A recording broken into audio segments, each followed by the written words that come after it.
Every period in world history and American history have black people that coexisted at the same time. So if you're teaching about American history and the only faces are the guys with the wigs on and the tights, you're doing something wrong. Traditionally, most people would think about black history being something that exists, starting in America, like as a subset of American history.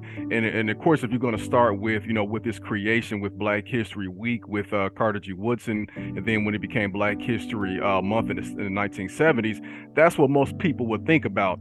But it's not just Black American history. It's the diaspora. It's all of us.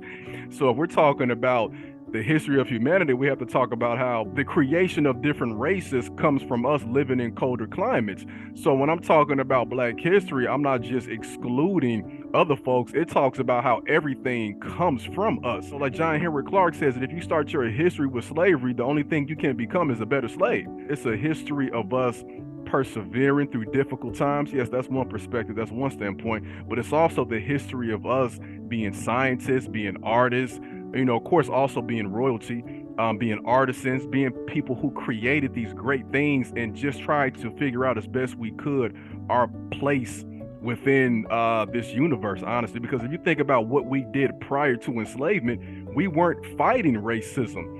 We were discovering, we were creating, and the things that we created, people still struggle to recreate today.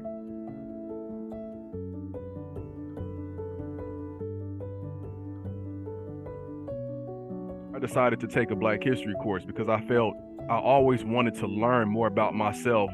And, my parents gave me the foundation. Let me learn from a professor now. Absolutely fell in love with it. But if I'm being truly honest, it's something that was really I was born and bred in it. Like being from the south side of Chicago in a red line community that some people will of course call a ghetto.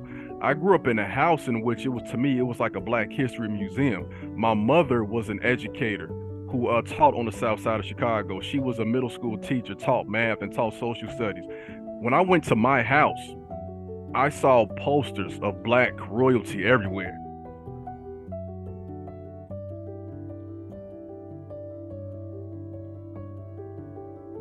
If you are really just starting fresh, I would probably recommend Stamped from the Beginning. Kendi tells the story of how racism, the thought, begins in a book. That causes you to reflect so much because so much of what we learn comes from the book, comes from TV, these so-called reputable sources. It makes you want to be more cognizant of the message you deliver to people. So I would say that book. There's another book that I'm finishing up right now.